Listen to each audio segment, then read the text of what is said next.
expuesta, era ser como que me hubieran desnudado y arrojado a la plaza pública, así me sentí. El proceso terminó en que la Corte de Apelaciones estimó sancionarme, pero fue una situación bastante irregular, porque no se me sancionó con las sanciones estatutarias del Código Orgánico de Tribunales, sino que me hizo un severo llamado de atención, es decir, no podemos aplicarle sanciones porque lo que usted ha hecho no es parte de los delitos ministeriales de juez, pero sí esta Corte le hace un severo llamado de atención. Y eso se tradujo en que, a la larga, mis calificaciones nunca más volvieron a ser sobresalientes. Perfecto. Respecto de este tema de las calificaciones, señora Karen, la quiero llevar a un tema que usted describió al principio de su declaración. Usted nos dijo que era jueza. ¿Esto viene de una historia personal? ¿Usted de cuándo viene esto? Bueno, yo les dije que era de origen palestino. Esto para mí es muy importante. Da la circunstancia que yo soy la hija mayor, la nieta mayor y la bisnieta mayor. Entonces, en cierta medida, hay una suerte de matriarcado, como que el matriarcado llega.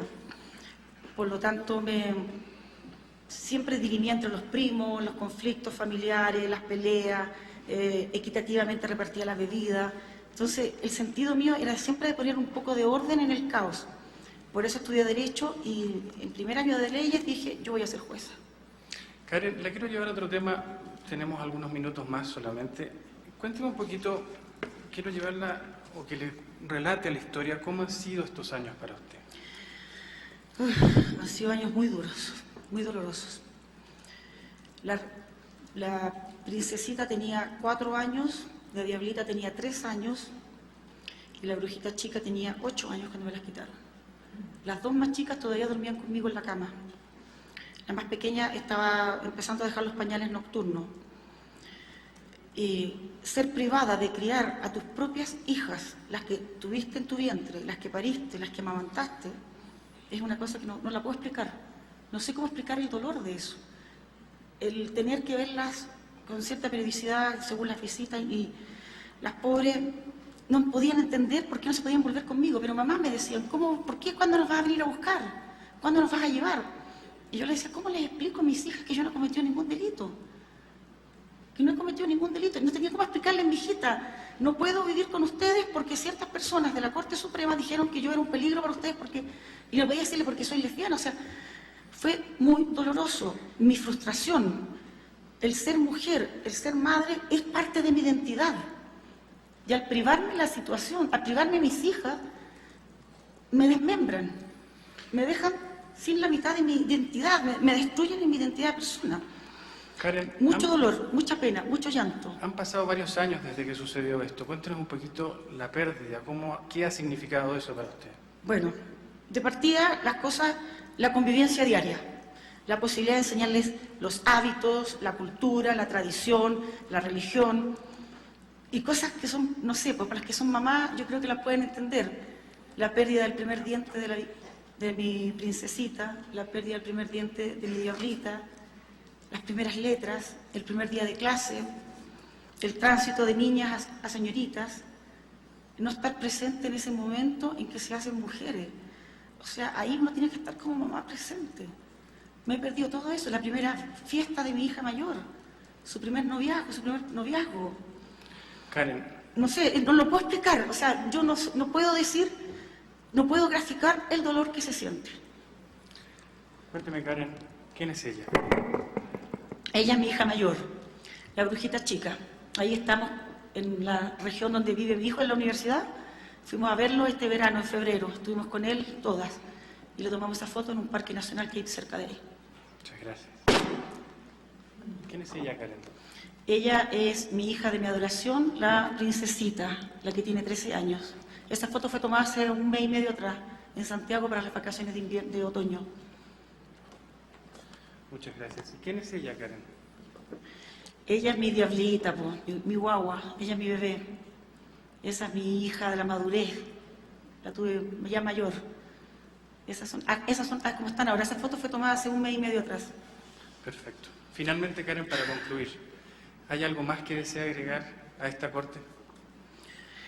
Bueno, señores magistrados, la humillación que he sentido como mujer, el estigma que se me ha puesto de que una mujer madre no puede ser lesbiana o que una lesbiana no puede criar a sus propios hijos, no se los puedo explicar.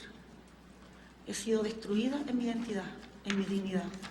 Y para mí, el solo hecho de estar aquí ante ustedes y que ustedes me estén mirando, ya para mí constituye parte de reparar mi dignidad. Quiero volver a ser quiero volver a estar íntegra. Eso por una parte. Por otra, el enorme daño que se nos causó a mi familia. Éramos una familia absolutamente normal. Un niño, 3 niñas, un gato, un perro, una perra, una casa. Teníamos proyectos como familia, teníamos sueños como familia. Y todo eso fue destruido, borrado, por una resolución de la excelentísima Corte Suprema de mi país, quien estimó que yo estaba inhabilitada para criar a mis hijas. Somos una familia que, a pesar de todo este dolor y todo lo que nos cuesta estar juntos, mantenemos firmes nuestros vínculos. Ojalá que esto se repare, el daño a nuestra familia, el estigma que se ha puesto a nuestra familia.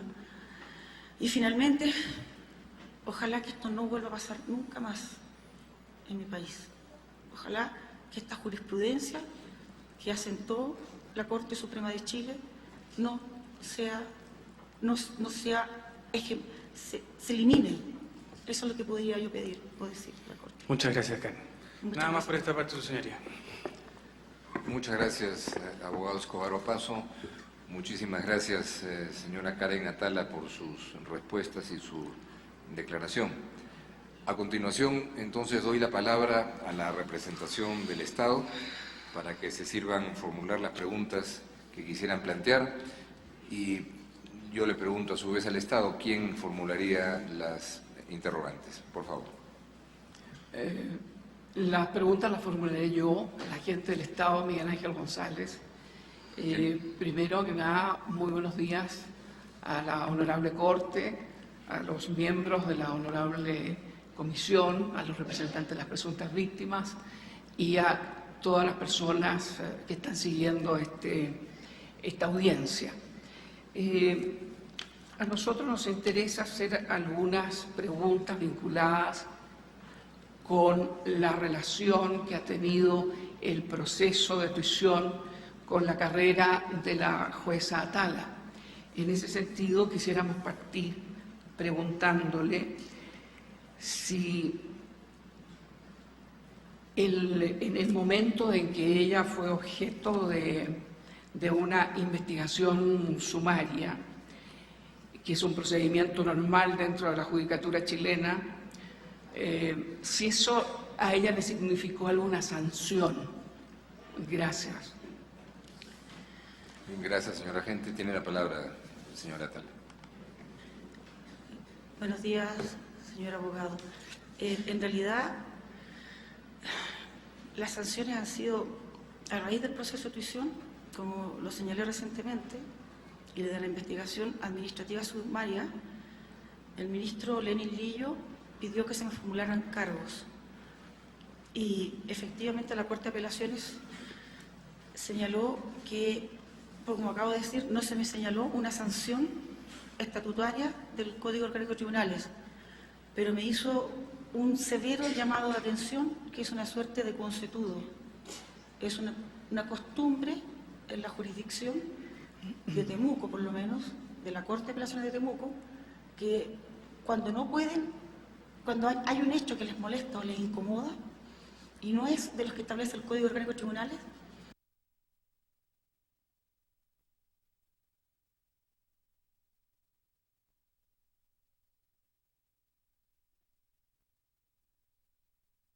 de atención. Y eso significa, no te podemos sancionar, pero te tenemos en entredicho. Muchas gracias. Siguiendo con este mismo tema, la presunta víctima ha señalado de que ha tenido problemas de calificaciones porque nunca ha tenido calificaciones sobresalientes.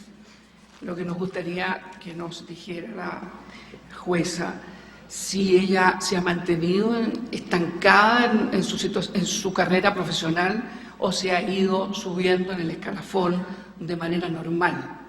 Gracias. Objetivamente, he subido 2 grados.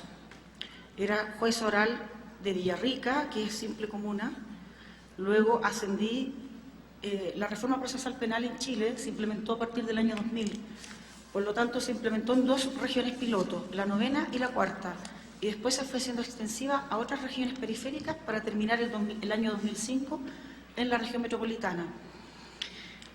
Mi idea siempre fue con mi ex marido volvernos a Santiago después de unos años, porque en Santiago están los mejores colegios, las mejores universidades, la mejor salud, como pasa en los países latinoamericanos. Entonces, dentro de ese proyecto, cuando se abre la reforma procesal penal en la 5ª región, yo postulé a un grado, un peldaño más, que es capital de provincia. Se abrieron todos los concursos nuevos, más o menos de haber sido una dotación, yo pienso, fácil, 50 o 60 cargos de jueces en esa región, tanto de asiento de corte como en la ciudad de Valparaíso, y simples comunas y capital. Y postulé varias ternas y quedé solamente en la de los Andes porque prácticamente no fue muy cotizada. Significó un ascenso para mi carrera, es cierto. Después, cuando llegó la reforma procesal a Santiago de Chile, fueron 15 juzgados de garantía, 7 juzgados orales. Cada juzgado de garantía, mínimo 6 jueces, máximo 8 jueces. Cada juzgado oral, aproximadamente entre 4 a 6 jueces.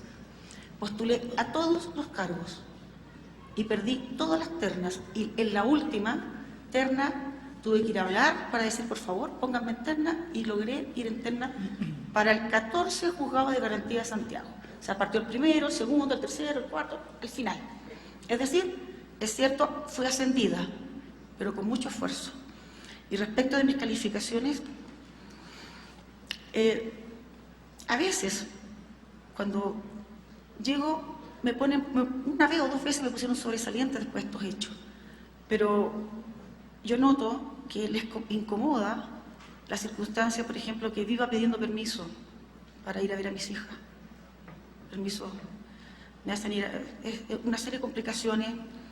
Entonces, siempre mis calificaciones no son malas, pero son de lista muy buena, pero no sobresaliente. Muchas gracias. En esa misma época en que ocurrió el juicio en Temuco, queríamos que nos explicara la magistrada si su superior jerárquico en el momento, que era la Corte de Apelaciones de Temuco, ¿cuál fue el fallo respecto de la tuición de esa Corte? Gracias. El fallo de la tuición de la Corte fue confirmando el fallo de primera instancia que me concedía la tuición a mí y de mis hijas, con declaración de que la tuición de las niñas López Atala le corresponde a su madre, Jacqueline Karen Atala Refo. Participó constituyendo esa sala de la Corte de Apelaciones 2 ministros que no me recuerdo el nombre, y la fiscal judicial, doña Tatiana Román Beltramín, que era fiscal judicial nombrada hacía muy poco tiempo, tal vez 1 año, pero que ella se había desempeñado toda su vida como jueza de menores. Y ella fue la que redactó el fallo. Muchísimas gracias. A nosotros nos interesaría, por último, una pregunta respecto de si la presunta víctima cree que la opción personal debe sobreponerse, superponerse, privilegiarse al interés superior del niño. Gracias. Perdón, hay una objeción por parte de la representación de la presunta víctima. ¿Tiene la palabra? Muchas gracias, señor presidente. De conformidad a lo dispuesto en el artículo 52, número 4, consideramos que la pregunta es impertinente para la señora Karen Atala. Ella es testigo, ella no es perito, y por lo tanto el objeto de su declaración está muy precisado por la resolución que convoca a nuestra testigo a esta audiencia.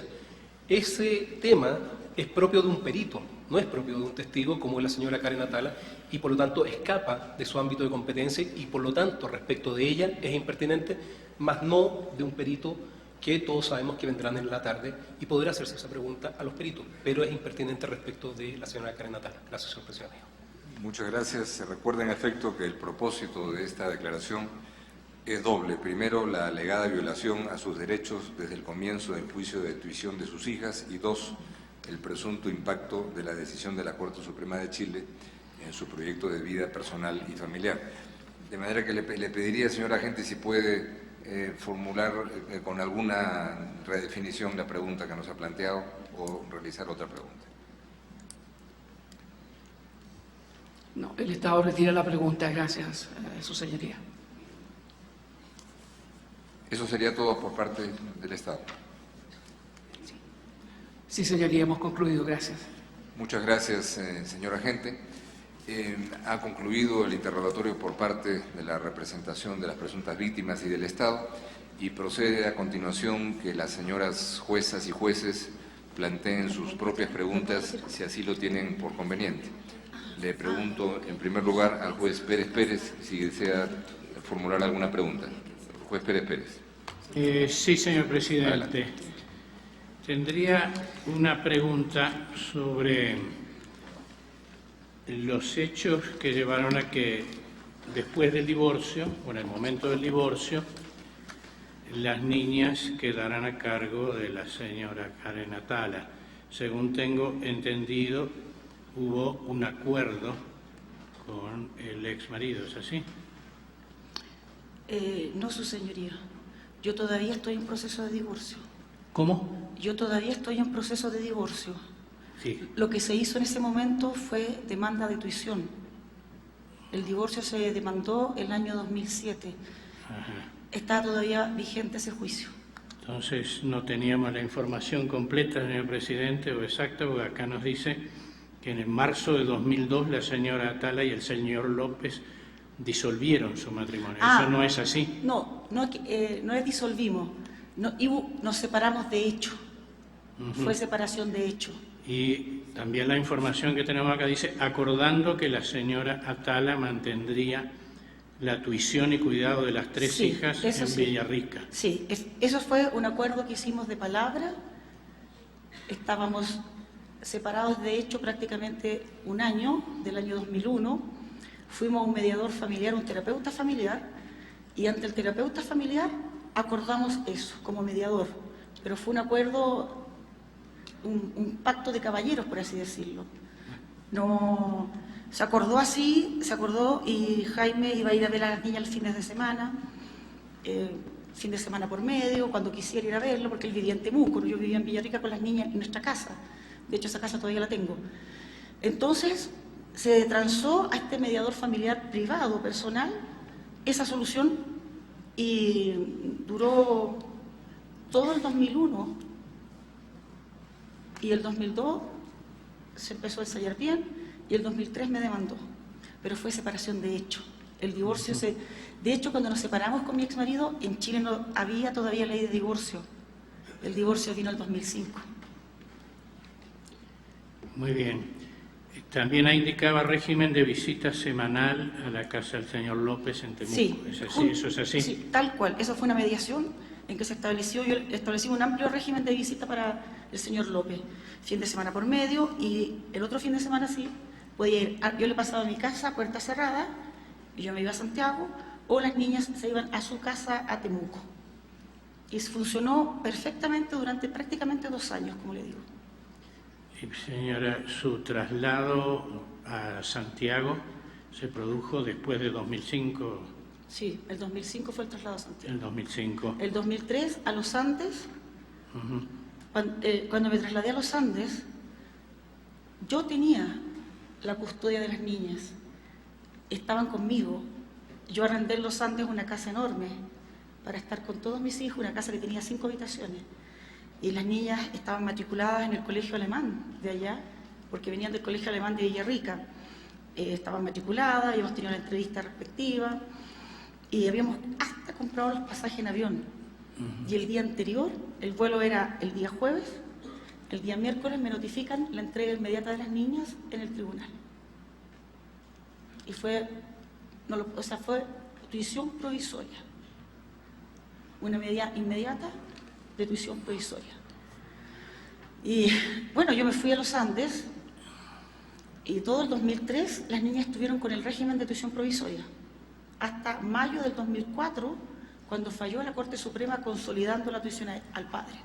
Entonces, durante todo el 2003 y hasta mayo del 2004, yo ya estaba en los Andes trabajando y siempre pensé que iba a recuperar a las niñas. De hecho, el fallo de primera instancia me las dio. Entonces, yo pedí la entrega inmediata a las niñas y el padre dijo, están en el colegio, les falta un mes para terminar, se las entrego a finales de diciembre. Perfecto, dije yo, que terminan el colegio. Y entre medio interpuso una orden de no innovar a la Corte de Apelaciones, y la Corte de Apelaciones dijo no, mientras no se resuelvan los recursos pendientes, no le entregue las hijas a su madre. Después gané la segunda instancia, que creo que fue en abril del 2004. También pedí que se me entregara a las niñas. La misma excusa, ya están matriculadas en el colegio. Y yo digo, pero tengo matrícula en los Andes, están listas para que se vayan. Pide otra orden de no innovar, pero a la Corte Suprema, por el recurso de queja, y la Corte Suprema dice, statu quo, que se mantenga. Y así no recuperé mis hijas. Y ya estaba en los Andes, y ya cuando llegaron, me vine. Mi pregunta, esta ya ha sido contestada, querría bien, formularle sí. otra, que es, ¿qué distancia hay entre los Andes y Temuco? No lo sé, su señoría, pero entre Santiago y Temuco son 568 kilómetros. Y los Andes está a 80 kilómetros de Santiago. 80 al norte. Al norte, por lo tanto son... Soy mala para las 580. matemáticas. Sí, soy mala para las matemáticas. Sí. Bueno, muchas gracias. Nada más. Muchas gracias. Los Andes está así cerca de Santiago, está muy cerca de Santiago. Muchas gracias, juez Pérez Pérez. Muchas gracias, señora declarante. Le pregunto a la jueza Bre Blondet si quiere formular alguna pregunta.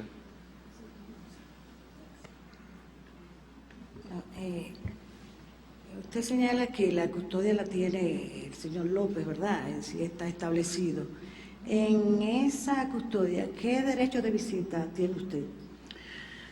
Se estableció un derecho de visita quincenal y un mes en el verano y la mitad de las vacaciones de invierno. Ese es el derecho de visita que tengo regulado. Quincenal, desde el viernes, desde las 3 de la tarde hasta el domingo, 7 de la tarde. ¿Y el señor López cumple? El señor López cumple estrictamente lo justo y necesario que sale el fallo.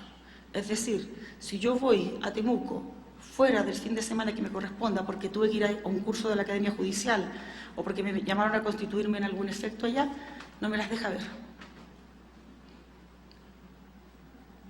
Usted sigue con su cargo de jueza en Santiago de Chile. Sigo en mi cargo de jueza Santiago de Chile. Muy bien. Muchas gracias, jueza Bre Blondet. Jueza Naima Cole, adelante. Espere, su señoría.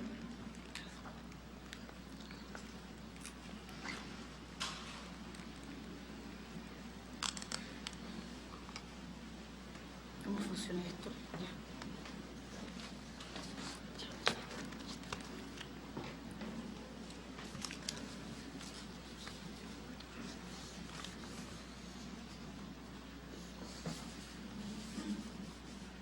¿Alguien puede decir cómo? ¿Dónde funciona? ¿En qué línea? Ahí está en el canal. Ese es el problema. ¿Pero en qué línea se va a hablar? Enlace. Hello, shall I say something? Could you try? Translate?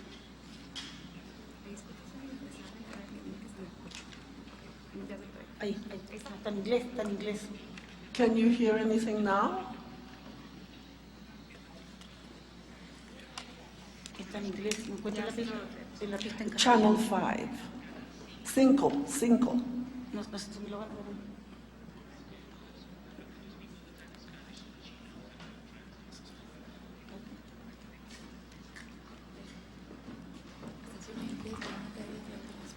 Perfecto. ¿Sí? Sí. Ya, vale. Mrs. Reefer, Judge Reefer, I should properly address you as. If you can assist me, I come from a different jurisdiction and I need to follow up on the questions of my learned colleague on my left. I am in some confusion about the various orders that were made. If I understand it correctly, the first, you were served with an ex parte order. You had not been at the hearing, the first hearing made by your husband. You didn't know he had applied for custody. And then you went to court, and the Court of Appeal retained your custody. But then he appealed. Did he appeal this substantive order of custody, or was there something about some procedural mix-up or some procedural misdeed by one of the courts that they were not supposed to deal with the substantive matter, but they did so? Was that the Court of Appeal or was that the Supreme Court? And if it was the Supreme Court, could you explain to me why they should not have dealt with the substantive matter if it was an appeal against the order giving your husband custody? I must admit, I'm a little bit confused about all those processes. Señor presidente, perdón. En disculpe. realidad, ¿lo voy a... ¿Lo entendiste? Generalmente, muchos... No se preocupe. Generalmente el sistema jurídico chileno no es muy entendido por el resto de los jueces del mundo. Primero, efectivamente, como me preguntó el don juez Pérez, cuando nos separamos con Jaime, recurrimos a un mediador familiar que era un terapeuta de pareja y acordamos de palabra que yo me iba a quedar con las niñas. Cuando inicio mi convivencia con mi pareja Emma, él interpone la demanda de tuición en primera instancia en el juzgado de menores de la jurisdicción donde residen las niñas. Ese es el tribunal del fondo. Falló la causa a favor mío. Jaime López apeló de la sentencia definitiva argumentando elementos de fondo.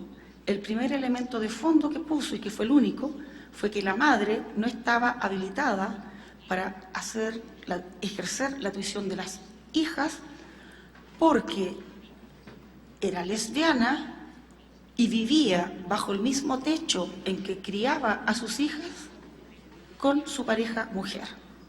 Y que eso a las niñas les había producido graves conflictos de roles sexuales. Eso fue más o menos su argumento.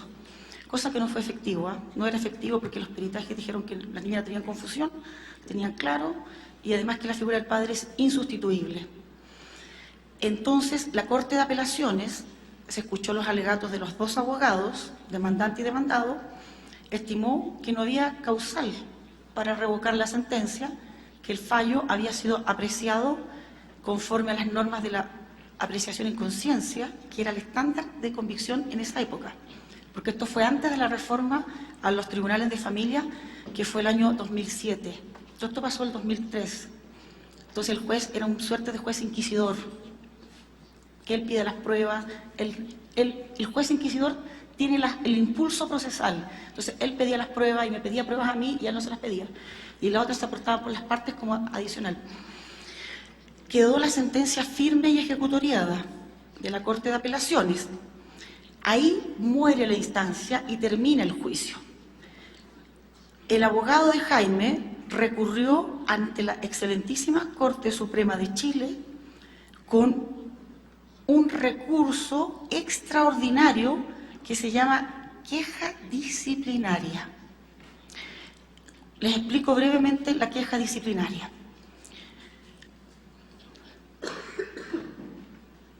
El Poder Judicial chileno se constituye en 1900.